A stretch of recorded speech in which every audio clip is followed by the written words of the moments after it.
Welcome. This is the second video for the reading of Catch the Moon by Judith Ortiz Cofer. So if you did not watch video one, you're going to want to go back and find that, tackle that one, and then you should hop into this one for the conclusion of Catch the Moon by Judith Ortiz Cofer.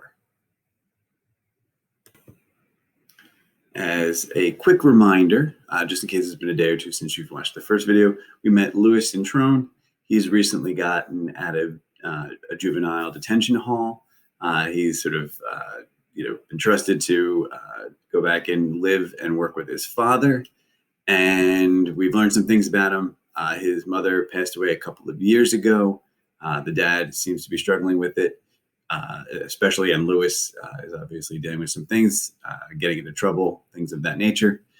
He's working in the junkyard that his dad owns, and a young woman comes in and asks for a hubcap, which is a wheel cover. Today, hubcaps are not, some are, but many of them are not that expensive or important. But they used to be, and you got them specifically with the car, and they were expensive to replace, but they obviously would fall off. So she's come to the junkyard to see if she can find one. She drew a picture of the hubcap that she needs, and Louis seems a little smitten with her. Definitely, has noticed her. All right, and so we'll pick up, reread the last paragraph that we read in part one, and it says, "Mr. Cintrone shook his head. 'How about that?' he said as if to himself. 'They are the Dominican owners of Ramirez Funeral Home.' And with a sigh, 'She seems like such a nice young woman. Reminds me of your mother when she was her age.'" And so he's describing Naomi, who asked for the hubcap, and as it turns out, her family owned the funeral home, or owns the funeral home, where they buried Mr. Cintrone's wife and Louis's mother a couple of years prior. All right, so picking up there. Hearing the funeral parlor's name, Louis remembered too. The day his mother died, he had been in her room at the hospital while his father had gone for coffee. The alarm had gone off on her monitor, and nurses had come running in, pushing him outside. After that, all he recalled was the anger that had made him punch a hole in his bedroom wall. And afterward, he had refused to talk to anyone at the funeral. Strange, he did see a black girl there who didn't try like the others to talk to him, but actually ignored him as she escorted family members to the viewing room and brought flowers in. Could it be that the skinny girl in a frilly white dress had been Naomi? She didn't act like she had recognized him today, though. Or maybe she thought that he was a jerk. Louis grabbed the drawing from his father. The old man looked like he wanted to walk down memory lane, but Louis was in no mood to listen to the old stories about his falling in love on a tropical island. The world they lived in before he was born wasn't his world. No beaches and palm trees here. Only junk as far as he could see. He climbed back up his hill and studied Naomi's sketch. It had obviously been done very carefully. It was signed Naomi Ramirez in the lower right-hand corner. He memorized the telephone number. Louis washed hubcaps all day until his hands were red and raw, but he did not come across the small silver bowl that would fit the VW. After work, he took a few practice frisbee shots across the yard before showing his father what he had accomplished. Rows and rows of shiny rings drying in the sun. His father nodded and showed him the bump on his temple where one of Louis's flying saucers had gotten him. "Practice makes perfect, you know. Next time you'll probably decapitate me." Louis heard him struggle with the word decapitate, which Mr. Cintrone pronounced in syllables, showing off his big vocabulary. Again, thought Louis. He looked closely at the bump, though. He felt bad about it. "They look good, Eo." Mr. Cintrone made a sweeping gesture with his arms over the yard. "You know, all this will have to be classified. My dream is to have all the parts divided by year, make of car, and condition. Maybe now that you are here to help me, this will happen." "Pop," Louis put his hand on his father's shoulder. They were the same height and build, about 5'6" and muscular. The judge said 6 months of free labor for you, not life, okay? Mr. Cintrone nodded, looking distracted. It was then that Lewis suddenly noticed how gray his hair had turned. It used to be shiny black like his own, and that there were deep lines in his face.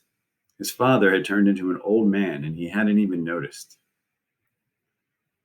Son, you must follow the judge's instructions. Like she said, next time you get in trouble, she's going to treat you like an adult, and I think you know what that means. Hard time, no breaks. Yeah. That's what I'm doing, right? Working my hands to the bone instead of enjoying my summer. But listen, she didn't put me under house arrest, right? I'm going out tonight. Home by 10. She did say something about a curfew, Lewis. Mr. Cintrone stopped smiling and was looking upset. It had always been hard for them to talk more than a minute or two before his father got offended at something Lewis said or at his sarcastic tone. He was always doing something wrong. Lewis threw the rag down on the table and went to sit in his father's ancient Buick, which was in mint condition. They drove home in silence. After sitting down at the kitchen table with his father to eat a pizza they had picked up on the way home, Lewis asked to borrow the car. He didn't get an answer then, just a look that meant, don't bother me right now. Before bringing up the subject again, Lewis put some ice cubes in a baggie and handed it to Mr. Cintrone, who had made the little bump on his head worse by rubbing it. It had guilty written on it, Lewis thought. Gracias, Io. His father placed the bag on the bump and made a face as the ice touched his skin. They ate in silence for a few minutes more. Then Lewis decided to ask about the car again. I really need some fresh air, Pop. Can I borrow the car for a couple of hours? You don't get enough fresh air at the yard? We're lucky that we don't have to sit in a smelly old factory all day. You know that? Yeah, Pop, we're real lucky. Lewis always felt irritated that his father was so grateful to own a junkyard, but he held his anger back and just waited to see if he'd get the keys without having to get in an argument. Where are you going? For a ride. Not going anywhere, just out for a while. Is that okay? His father didn't answer, just handed him a set of keys, as shiny as the day they were manufactured. His father polished everything that could be polished. Doorknobs, coins, keys, spoons, knives, and forks. Like he was King Midas counting his silver and gold. Lewis thought his father must be really lonely to polish utensils only he used anymore. They had been picked out by his wife, though, so they were like relics.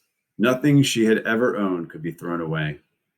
Only now the dishes, forks, and spoons were not used to eat the yellow rice and red beans, the fried chicken, or the mouth-watering sweet plantains that his mother had cooked for them. They were just kept in the cabinets that his father had turned into a museum for her. Mr. Cintrone could cook as well as his wife, but he didn't have the heart to do it anymore. Lewis thought that maybe if they ate together once in a while, things might get better between them. But he always had something to do around dinner time and ended up at a burger joint. Tonight was the first time in months they had sat down at the table together. Lewis took the keys. Thanks, he said, walking out to take his shower. His father kept looking at him with those sad, patient eyes. Okay, I'll be back by 10. And keep the ice on that egg, Lewis said without looking back. He had just meant to ride around his old barrio to see if any of the Tiburones were hanging out at El Building, where most of them lived. It wasn't far from the single-family home his father had bought when the business started paying off, a house that his mother lived in for 3 months before she took up residence at St. Joseph's Hospital. She never came home again. These days, Lewis wished he still lived in that tiny apartment where there was always something to do, somebody to talk to.